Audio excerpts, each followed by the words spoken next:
जब भी आप कोई अकाउंट खोलने के लिए जा रहे हो, वो बैंक अकाउंट हो, डीमैट अकाउंट, कोई भी अकाउंट या फिर कोई इंश्योरेंस पॉलिसी आप ले रहे हो, तो आपसे पूछा जाता है नॉमिनी आप किनको रखना पसंद करोगे। तो नॉमिनी वाला जो कॉलम है ना, वो मैंडेटरी है।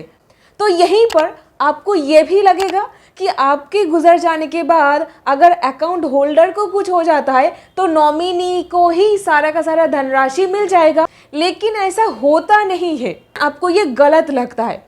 क्यों गलत लगता है? क्योंकि आपको असली पिक्चर, असली इंफॉर्मेशन पता नहीं है।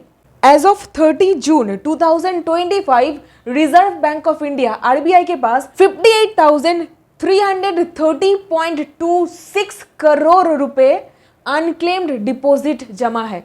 इतना पैसा कोई भी क्लेम ही नहीं किया है। ये तो गया पब्लिक सेक्टर बैंक के पास। अब प्राइवेट सेक्टर बैंक के पास 8,673.72 करोड़ रुपीस का अनक्लेम्ड डिपॉजिट है।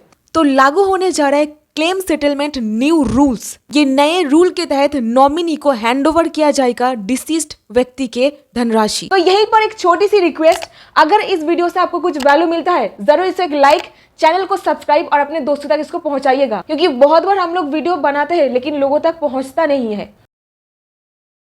सबसे पहले बात करूंगी आरबीआई के द्वारा एक लेटेस्ट अनाउंसमेंट किया गया है।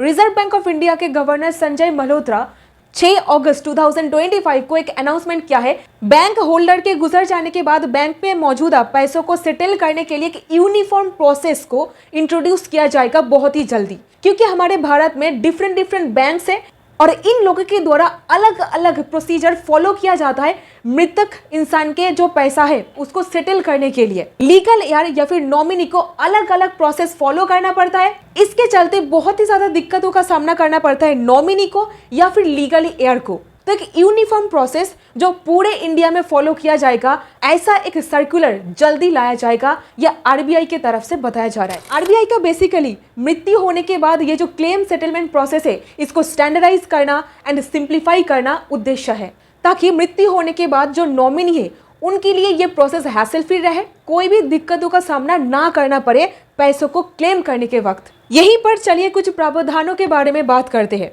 बैंक में क्लेम सेटलमेंट का प्रोसेस फॉलो करने के लिए नॉमिनी कैसे पैसों को निकाल सकता है उसके ऊपर यहीं पर आरबीआई के द्वारा 4 स्टेजेस बोला गया है। बैंक के पास एक बोर्ड होना पड़ेगा जो अप्रूव करेगा सेटलमेंट क्लेम्स को।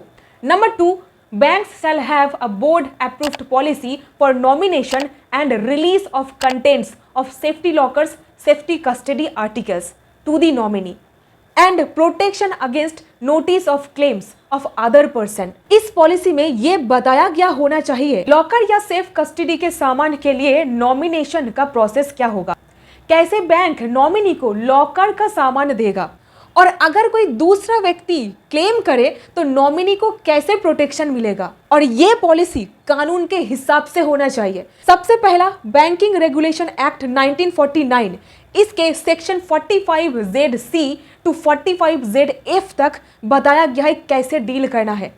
फिर बैंकिंग नॉमिनेशन रूल्स 1985, फिर इंडियन कॉन्ट्रैक्ट एक्ट और last but not the least Indian succession act, भारतीय उत्तराधिकारी अधिनियम, इसके तहत पैसों का हस्तांतर किया जाएगा। थर्ड पॉइंट पर बोला जा रहा है कुछ लॉज एंड रेगुलेटरी गाइडलाइंस आएगा जेन्युइन नॉमिनी के हाथ में पैसों को हैंडओवर कर देने के लिए। नेक्स्ट पॉइंट पर time limit for settlement of claims, time limit के बारे में बोला गया है क्लेम सेटलमेंट करने का, जो कि है 15 दिन। लास्ट पॉइंट पर बोला जा रहा है बैंक एक रिपोर्ट पेश करेगा कस्टमर सर्विस कमिटी बोर्ड के पास। ये कमिटी इन क्लेम्स को रिव्यू करेगी और ये इंश्योर भी करेगी कि क्लेम जल्दी से जल्दी सेटल हो जाए। लेकिन डिले तभी एक्सेप्टेबल होगा जब कोई कोर्ट केस चल रहा हो, पेंडिंग लिटिगेशन है, आइडेंटिफाई करने में दिक्कत हो रहा है ट्रू क्लेमेंट कौन है, नॉमिनी का पता नहीं चल रहा है। और यहीं पर चलिए एक प्रैक्टिकल प्रोसेस देखते हैं कैसे क्लेम को सेटल किया जाता है। इस पर्टिकुलर एक्सप्लेनेशन के लिए मैं एसबीआई का रेफरेंस ले रही हूँ।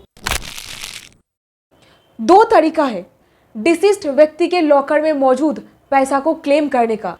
पहला ऑनलाइन मेथड और सेकंड फिजिकल मेथड। तो सबसे पहले आपको एसबीआई का जो ऑफिशियल वेबसाइट है वहां पर जाकर के ऑनलाइन अप्लाई करना पड़ेगा। सेकंड मेथड में फिजिकली आपको बैंक के पास जाकर के सारा का सारा जो डॉक्यूमेंटेशन प्रोसेस है उसको फॉलो करना पड़ेगा। उस ब्रांच पर आपको जाना पड़ेगा जहां पर डिसीज्ड व्यक्ति का अकाउंट था। ऑनलाइन मोड में CRCF पोर्टल के थ्रू किया जाता है। जो क्लेमेंट है, जो पैसों को क्लेम कर रहा है, नॉमिनी हो या फिर कोई लीगल एयर हो, ऑनलाइन CRCF पोर्टल पर जाकर के क्लेम फाइल करना पड़ता है। फिर इसके बाद तुरंत CRM case ID automatically generate हो जाता है और ये केस ID दोनों को भेजा जाता है, जो क्लेम कर रहा है उसको और जो ब्रांच में अकाउंट मौजूद है उसको ब्रांच ईमेल के थ्रू, डेजिग्नेटेड ब्रांच को। CRCF मतलब deceased claim settlement and CRM मतलब कस्टमर रिलेशनशिप मैनेजमेंट। इसके बाद क्या होता है, CRM पोर्टल पर जाकर के केस ID को वेरीफाई किया जाता है, लॉकर की डिटेल्स ऑटोमेटिकली दिख जाता है। अगर कुछ डॉक्यूमेंट्स या फिर और इंफॉर्मेशन चाहिए होता है तो CMR सिस्टम पर मेंशन्ड होता है और यहीं पर अगर ब्रांच को शक होता है तो वो डायरेक्टली कॉल करके क्लेमेंट को ब्रांच पर बुला सकता है, वेरीफाई कर सकता है। सेकंड, फिजिकली क्लेम सेटलमेंट करने के लिए आपको तो बैंक जाना पड़ेगा, हर एक डॉक्यूमेंट ओरिजिनल आपको लेके जाना पड़ेगा, बैंक वाले उसको वेरीफाई करेंगे। फिर ब्रांच CMR मॉड्यूल में एक मैनुअली केस ID क्रिएट करती है। नेक्स्ट क्वेश्चन, ये सारा का सारा प्रोसेस क्या नॉमिनी को भी फॉलो करना पड़ेगा? जहां पर ऑन पेपर नॉमिनी मौजूद है, ये प्रोसेस नॉमिनी को भी फॉलो करना पड़ेगा। ऐसे केसेस में नॉमिनी को क्लेम पोर्टल के थ्रू फाइल करना होगा या फिर वो ब्रांच विजिट करके भी डॉक्यूमेंट्स जमा करके पोर्टल पर क्लेम फाइल करवा सकता है। KYC डॉक्यूमेंट्स के साथ डेथ सर्टिफिकेट पोर्टल में जाकर के अपलोड करना पड़ेगा। नेक्स्ट क्वेश्चन, क्या नॉमिनी बैंक के थ्रू भी ये क्लेम रजिस्टर कर सकता है? नॉमिनी को होम ब्रांच पर विजिट करना पड़ेगा, सारे के सारे documents original, death certificate, KYC documents के साथ ब्रांच पर आपको जाना पड़ेगा। फिर बैंक आपका जो केस है कस्टमर रिलेशनशिप मैनेजमेंट के पास भेज देंगे। व्हाट इफ अगर मान लीजिए जो अकाउंट है वो जॉइंट अकाउंट था और 2 होल्डर में से एक होल्डर का डेथ हो गया है, उस परिस्थिति में क्या होगा? नॉमिनी कैसे पैसा को क्लेम कर पाएंगे? सबसे पहले मान लीजिए mister A and mister B, इसमें से मिस्टर A का देहांत हो चुका है, मिस्टर B अभी जीवित है, लेकिन इन दोनों ने C एंड D को नॉमिनी के रूप में अपॉइंट किए थे।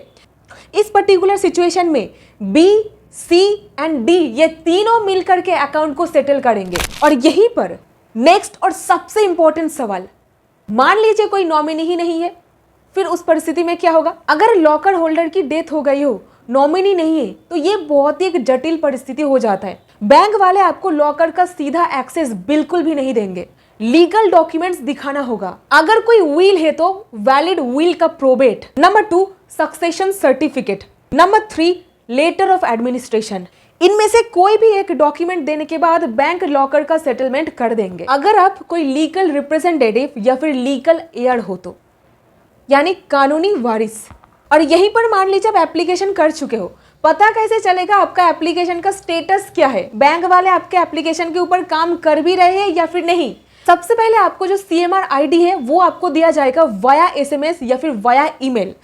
आप उस ID को इस्तेमाल करके ट्रैक कर पाओगे विथ टाइम स्टैम्प कि आपका एप्लीकेशन अभी तक कितना दूर पहुंचा है प्रोसेसिंग के लिए। ईच एंड एवरी स्टेज आपको पता चल जाएगा, कस्टमर केयर का नंबर भी रहेगा, आप वहां पर कॉल करके भी पता कर पाओगे। और इसी दौरान मान लीजिए एक डॉक्यूमेंट रिक्वायर्ड है जो आपके द्वारा सबमिट नहीं किया गया है, तो ऑनलाइन पोर्टल पर ही वो लिखा हुआ रहेगा, फिर आप वो देख करके स्कैन कॉपी ऑनलाइन भी अपलोड कर सकते हो या फिर नॉमिनी ब्रांच के पास जा करके जमा कर सकता है। अगला सबसे ज्यादा पूछने वाला सवाल ये है, क्या ये सारा का सारा प्रोसेस टाइम बाउंड एक्सरसाइज है? तो इसका जवाब है हाँ, टाइम बाउंड एक्सरसाइज है ये क्लेम सेटलमेंट।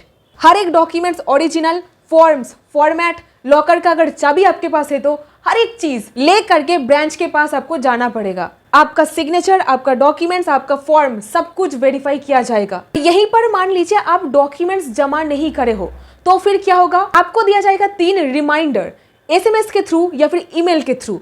30 नंबर डे पर एक बार, 45 नंबर डे पर एक बार, फिर आएगा 60 नंबर डे पर। और ये सारा निकल चुका है, इंटीमेशन आपके पास आया है, आप डॉक्यूमेंट सबमिट नहीं करे हो, फिर क्या होगा? 90वां दिन पर आपका जो केस है उसको क्लोज कर दिया जाएगा, बंद कर दिया जाएगा।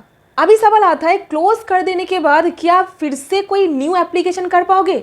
नॉमिनी उस पर्टिकुलर परिस्थिति में न्यू क्लेम लॉन्च बिल्कुल कर पाएंगे, लेकिन अब उस परिस्थिति में जो एप्लीकेशन करोगे उसको एक फ्रेश नया एप्लीकेशन के रूप में ट्रीट किया जाएगा। और यहीं पर लास्ट सवाल, NRI को क्या करना है? एनआरआई नॉमिनीज को भी मैंडेटरली ब्रांच विजिट करना ही पड़ेगा सेटलमेंट के लिए।